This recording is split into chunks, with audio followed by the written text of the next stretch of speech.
getting on and delivering the projects Victorians voted for, the projects a growing city and state needs. And here, when it comes to level crossings, we've removed 72. We're ahead of time, and particularly here in Pakenham, these level crossings removal are a full year ahead of schedule. And the program of works here in Pakenham is seeing the removal of 3 level crossings at Main Road, McGregor Road and Racecourse Road. And these are dangerous and congested level crossings, have 63,000 vehicles per day run through these level crossings, and the boom gates are down for up to more than 30% of the morning peak period. It causes congestion, there is safety risk, and they have to go, and that's why we're getting on and removing them as quickly as possible. But as we've done, and as we'll continue to do, where we've got the opportunity, while we've got workers on the ground, work going on to do more, we've grabbed that opportunity here at Pakenham, where we're also constructing a brand new train station here at Pakenham. And going further than that, we've also taken the opportunity to extend the Metropolitan train line a further 2 kilometres towards the new growing suburb of East Pakenham, and building a brand new train station there as well for that growing community. And this will also be a point at which we can untangle the regional and the metropolitan network, giving the regional trains from Gippsland a clear run through when they join the metropolitan part of the train network. Add to that the work that's going on here with the open space that's going to be created by constructing, removing the level crossings with the construction of a 2-kilometre elevated rail bridge, creates this wonderful open space. And there has been a lot of work going on with the local council and the local community about what this space is going to look like in terms of recreation opportunities for the local community once the existing tracks are removed when the elevated line becomes operational. It's a great example of how we can get in, work with the local community, deliver what we said we would do, and go even further by creating this new open space. We're also making the Pakenham line level crossing free. We're removing every one of the 22 level crossings along the Pakenham line, and that Pakenham will become one of 6 train lines that will be level crossing free by 2030. And this is also important because the Pakenham line is one end of the Metro Tunnel line. This is one end of the continuous, the 97-kilometre long continuous train line that's been created all the way from Sunbury through to Pakenham with the creation of the Metro Tunnel. And you'll be able to jump on a train here at Pakenham and head straight through. You can go and see Josh in Sunbury if you like, or you can stop a bit further in and go to those key CBD destinations, like heading into the Parkville Health and Education Precinct, go to the Comprehensive Cancer Centre, go through to North Melbourne, stop off on St Kilda Road. This is what having a transport infrastructure program that's about supporting delivery now, but building the transport connections that our growing city and state needs for the future. It's also supporting an important and significant pipeline of jobs, and I want to thank the workers here who are doing a tremendous amount of work here at Pakenham, but also right across our Big Build program. And for every 100 high-vis vests you can see on this side of the workforce, there's another 200 that are supported in the broader Victorian community and economy because of the huge amount of supply chain activity that is created by getting rid of level crossings, building better transport infrastructure, delivering those better connections, and importantly supporting the projects that Victorians voted for. And that's exactly what we will continue to deliver in the years ahead. Premier, the opposition claims after your comments to radio this morning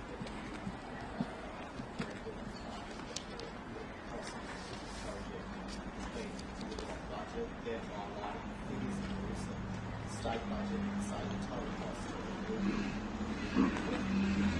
crossings was $6 billion, What's your response to that? Well, Simon, we did originally commit to remove 50 dangerous and congested level crossings, and thanks to the tremendous work of the Level Crossing Removal Authority, the workers we can see here on site and around the city, we are well ahead of schedule. And because we're well ahead of schedule, we're not just removing 50 dangerous and congested level crossings, we're removing 110. We are years ahead of schedule. 72 have gone, well ahead of schedule, and we're on track to remove 110 by 2030. And along the way, it's not just removing dangerous and congested level crossings, which has been critically important to reduce congestion in local communities, to improve safety substantially in local communities. We're also transforming the train network, building new stations, building more car parks, providing better transport connections, extending the metropolitan train line further out. That's what you get when you make investments and when you add to the program. So yes, the budget for level crossings has gone up because the number of level crossings we've removed have gone up, thanks to the tremendous work of the teams of people working around the state. And those teams of people working around the state also know that just about at every single level crossings, a local Liberal has found something to complain about, something to oppose, something to knock about each and every level crossing site. Well, we've basically just put them to one side. They're not relevant because we've been determined to get on, deliver the projects that Victorians voted for, delivering the projects Victorians need, and delivering the projects that the workers of Victoria also rely on to have a government committed to a pipeline of jobs.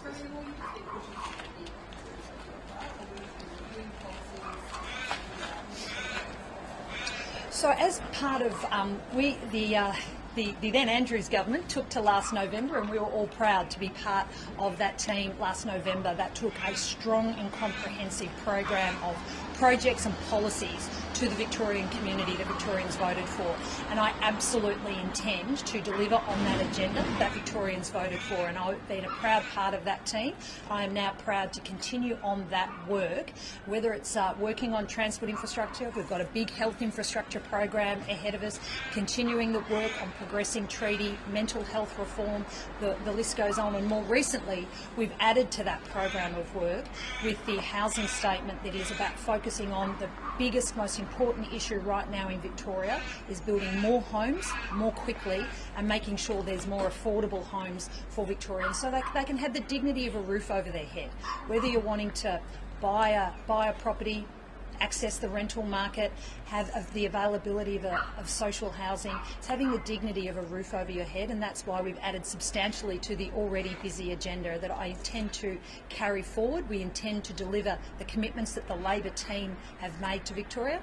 But of course, in coming weeks and months, as we swear in a new cabinet and continue to work and consult with colleagues in the Victorian community, there will be the opportunity to further build on that program of works, and the approach that I will take will be built on that consultation with colleagues in the communities that has been a hallmark of every one of the 24 years that I've been in a proud Member of Parliament, but also to responding to the needs of the Victorian community right now, and the housing work is a big part of that. Pardon? Sorry. Well, the Victorian community voted for a comprehensive program of work just last November, and as a proud part of that Labor team, that's what I intend to deliver.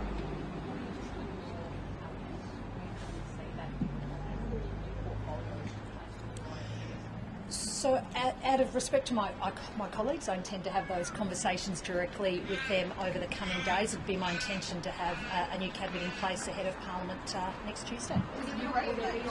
Sorry. Look, I'd prefer to have these conversations directly with colleagues, which I think is fair and respectful, and we'll have more to say about the makeup next week. Well, in terms of having respectful conversations with colleagues, I would confirm that, yes, Tim would be staying on as Treasurer. Yes. Yep.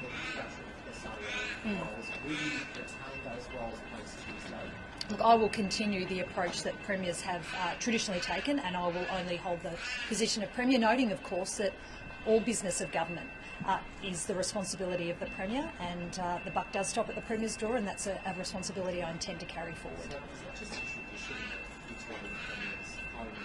Oh, look, yes. I don't intend to follow that example, Simon. I can rule that out.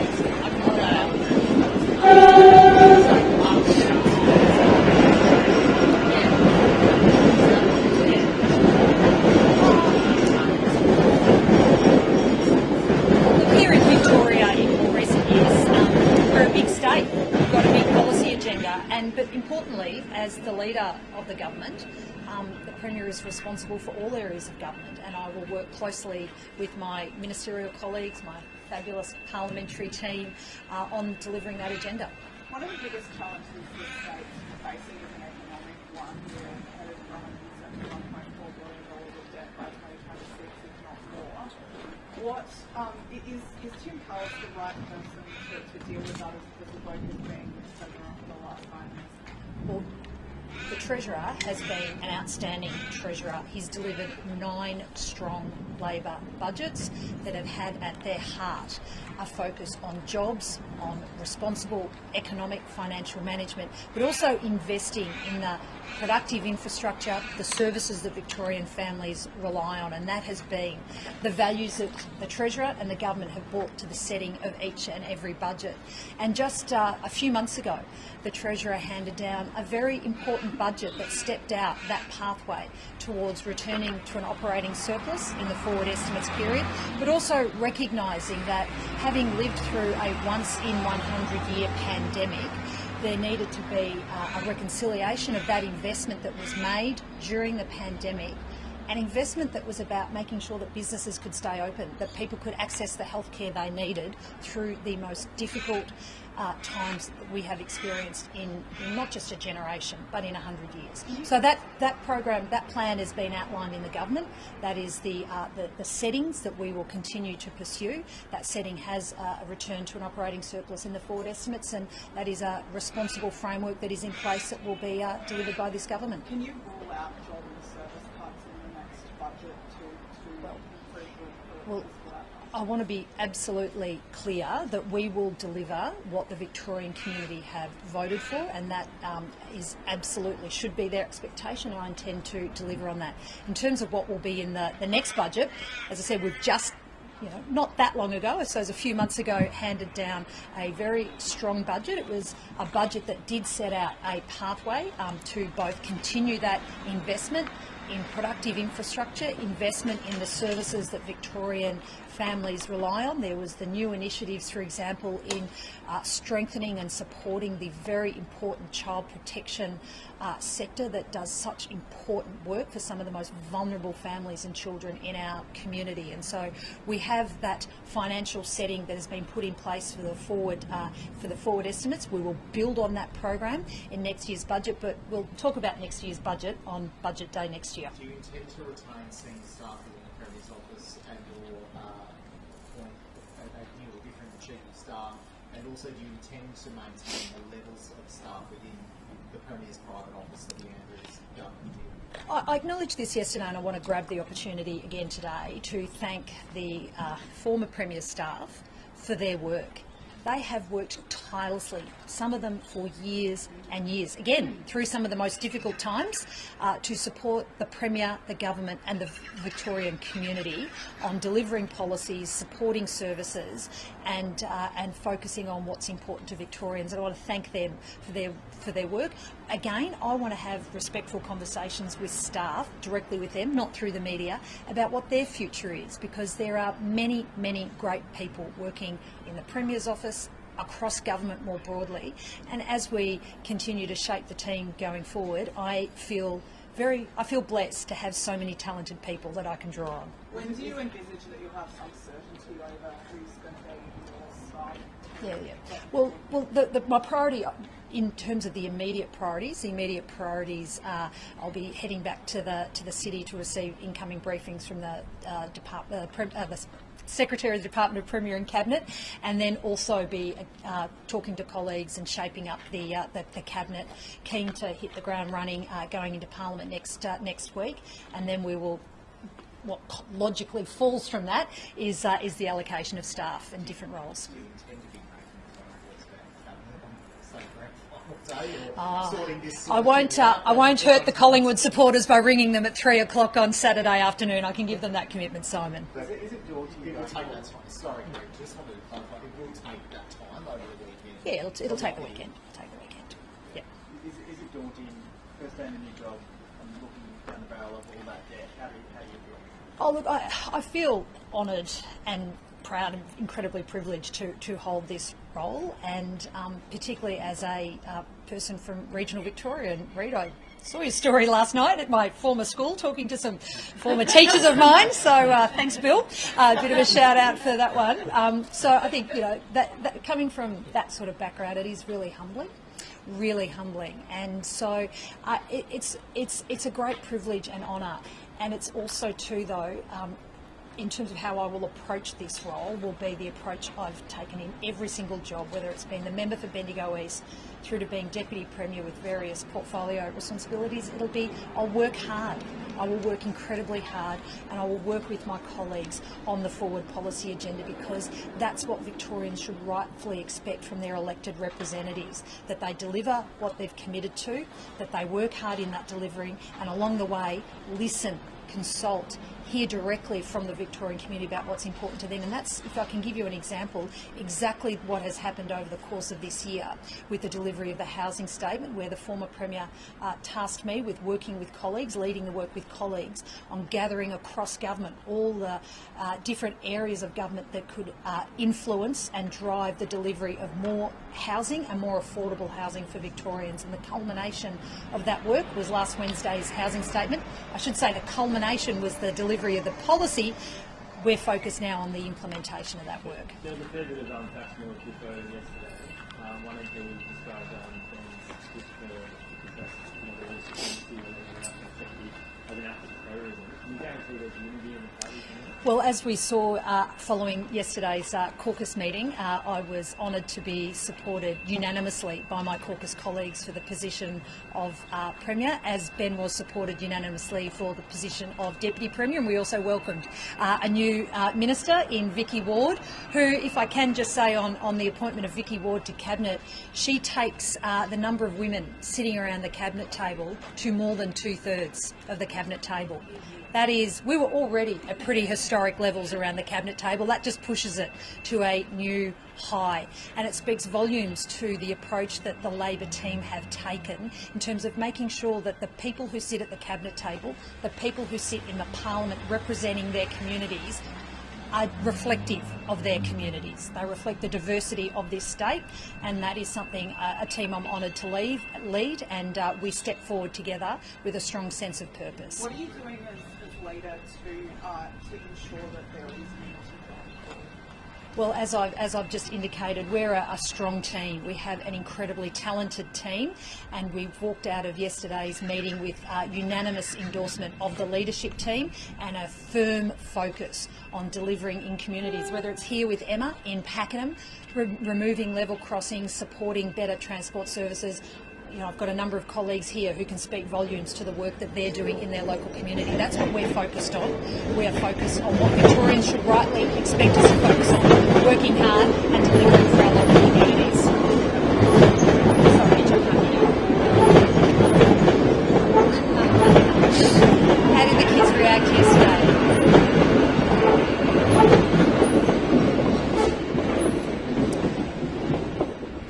Well, I should be careful not to speak too much for them, because they definitely have their own voice. Even at the ages of 11 and 9, they're definitely firm in their own views. But no, look, the kids are a tremendous source of support for me. They loved going to Government House and meeting the new governor, and it's fair to say they have a good level of political literacy, so they do understand the processes that go around these things, and I think they're proud of their mum. They've told me they're proud of me, which is really lovely.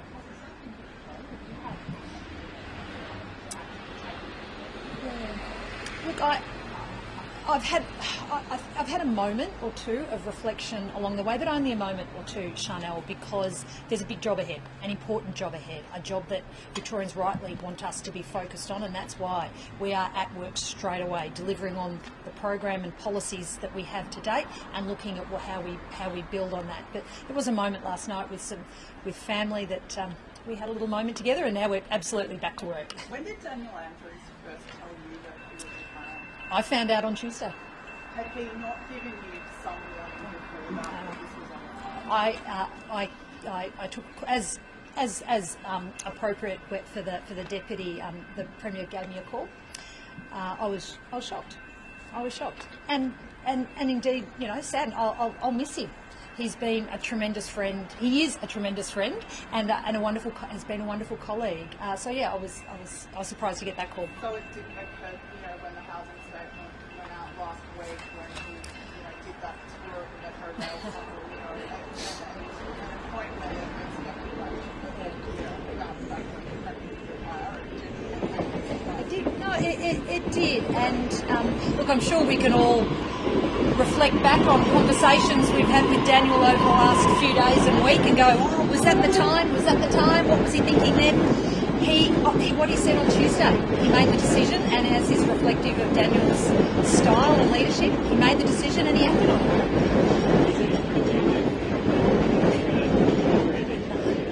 No, golf's, I can say this now, golf's not my thing. I mean, no disrespect to golfers, and my husband's recently re-engaged with the sport. It's not my thing. I have other sports that I enjoy, but I apologise to golfers. I know there's many of my team like golf, but it's not a sport for me. Well, people who know me know I love a good game of basketball, and I'm proud to be the #1 ticket holder of the fabulous Bendigo Spirit. Season starts next month, and I want to give a shout out to the fabulous women on the team of the Bendigo Spirit. So they're my in terms of really keen sporting passion. I'm also a bit of a gardener. I don't know how much you want to go down this path, Rachel, with the whole personal history, but people again who know me know that I love my garden and have gotten to a bit of garden art in more recent years. Harry Potter and Star Wars as well. Yes, Red, you've been doing your research very well, very well. I do enjoy both of those. The kids are more into Star Wars, but I've taken it on. We can maybe talk later about all the Star Wars spin-offs that I've been watching.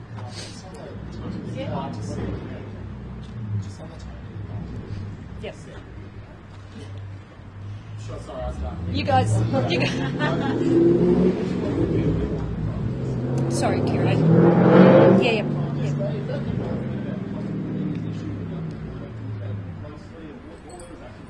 Well, working families is who I've come from. I'm the daughter of working people. My broader extended family have been working families their whole life, and so that speaks in many ways to the values that I bring to the role, and also too, as the local member for Bendigo East, I represent many working families, and as we all do, and we are all hearing about how many families are working through those challenges of the consequence of multiple interest rate rises that we've been experiencing over the last year or so, and how that's affecting families. And so in terms of policy settings and thinking about the work ahead, that is something that we will be focusing on. The housing statement was a big part of that, because obviously the biggest household expense is either your mortgage or your rental bill, and so making sure that we can build more houses, get more supply into the market, is about addressing some of those housing affordability issues. But there's also, that's why we have a big program around supporting through schools, making sure that we're supporting families through programs in schools, making sure that we have strong public health services, why the priority primary care centres are so important, where we've stepped in, where the GP system is, as we know, is facing some real stresses and strains. That's how, as a state government, we can support working families with those cost of living pressures.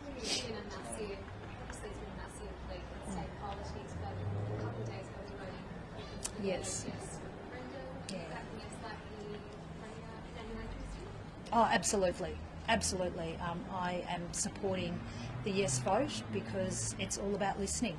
It's all about listening, and then from that listening you get better results and better outcomes from listening to people who are directly affected by the decision-making processes and outcomes that elected representatives go through. And that's why I'll be supporting yes, and that's why I hope can only speak here for Victoria, the majority of Victorians do as well. I had actually been. Linda Burney was in Bendigo yesterday, and my plan yesterday. Yes, my plan had yesterday been to be joining my federal colleagues in Bendigo for some yes campaigning in Bendigo, and obviously other circumstances took over. So I'll be looking at my forward diary. We've got Parliament next week, and we'll take the opportunity to look at how I can get out there and actively support the campaign alongside actively encouraging the yes vote. Now, I'm not crying, I've just got to run. Just to be clear. Sorry.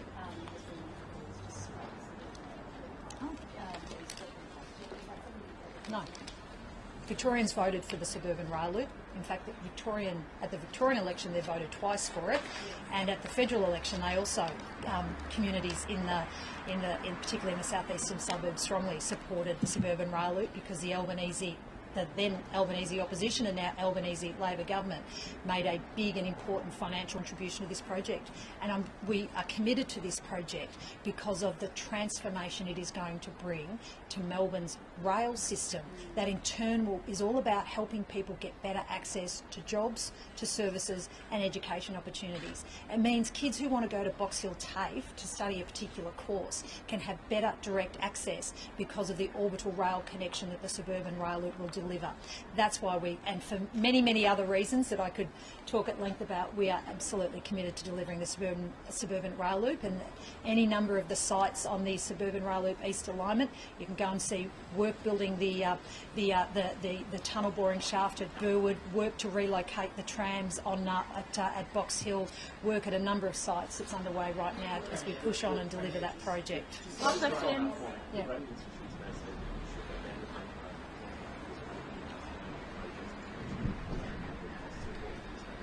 I would say that we are going to deliver the projects that the Victorian community voted for. Last one. In terms of who you might reach out to at the time, have you spoken to your Prime Minister and since you assumed the role? And secondly, premiers in the past, maybe before Prince Premier, would reach out to the opposition for support on bipartisan things regularly, finding the opposition leader to speak about important matters to the state and also set bipartisanship on state important bills and important things. Will you seek to do that at all? On the first question, Simon, I had a great chat with Prime Minister Albanese, with Albo yesterday afternoon. It was great I've known Albo for a really long time. I may not have shared a house with him, but I have known him for a really long time as well. And he's a terrific leader and someone I look forward to working closely with. We were ministers for regional development there for a while together a few years back, and I look forward to working with him. And we had a bit of a chat yesterday, and we'll catch up in coming days. So I look forward to continuing that partnership, because having a partner in Canberra is important to getting things done here in Victoria. And for 9 long years, we saw what not having a partner looked like in terms of the Victorian government having to go it alone. We had to go it alone on delivering the Metro Tunnel, on getting rid of level crossings, on building the Westgate Tunnel, on investment in our health services, just to name a few areas, important areas too, that were neglected by that previous Liberal National government in Canberra. We've got a Labor government in Canberra who takes a very different collaborative approach, and I welcome that and look forward to working with Albo. Sorry, just on my question about Oh, well, look, there'll be the opportunity to engage with the opposition when Parliament resumes next week. I'd like to... I've had quite a few messages from non-Labor politicians. I won't out them. That might be a bit unfair on them, but it's fair to say I've been really appreciative of some of the support I've received from, well, acknowledgement. I maybe shouldn't say support. I'll let them decide whether they want to say support. Acknowledgement across the aisle, but we'll engage next week in Parliament. I'd make this clear that we had an election last November, and Victorians voted for a big and important agenda that we intend to deliver. And so, from time to time, there will be the need to engage with the opposition, but it'll be in the frame of delivering our agenda.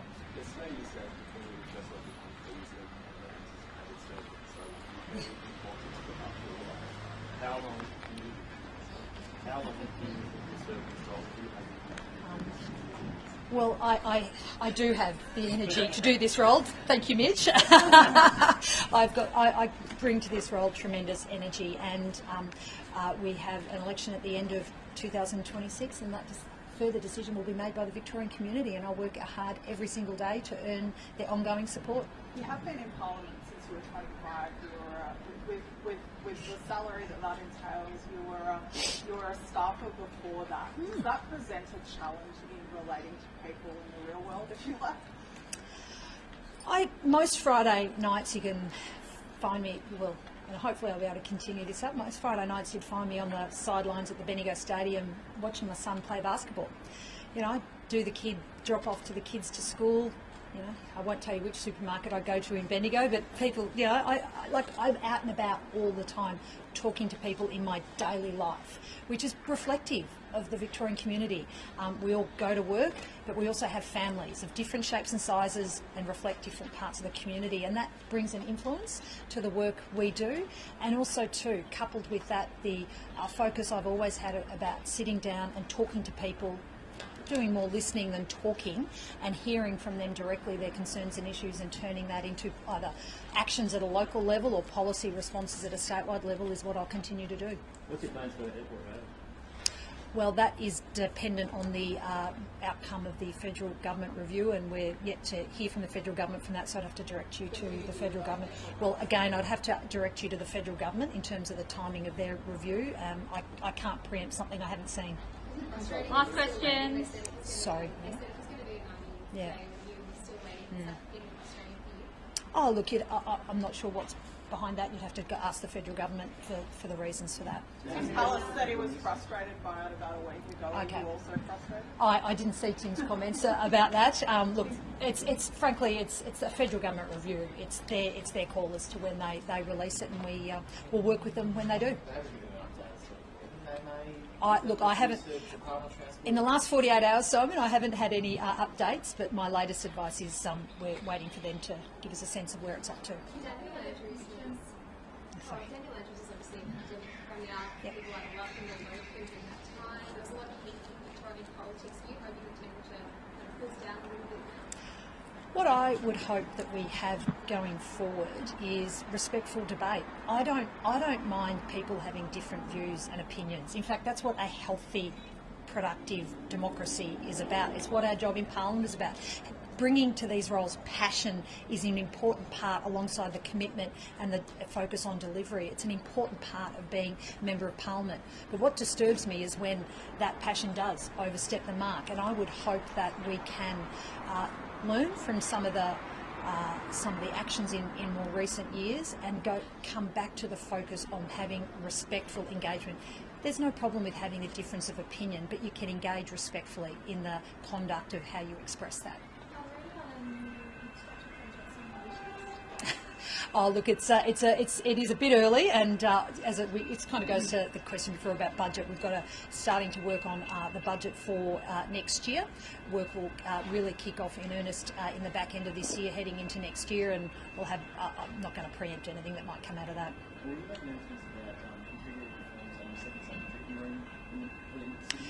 Look, as I indicated before, Kieran, I'm heading in to receive the incoming brief from the Department of Premier and Cabinet, and I'll leave any comments on some of those issues until I've received further briefings and advice. Okay. One more.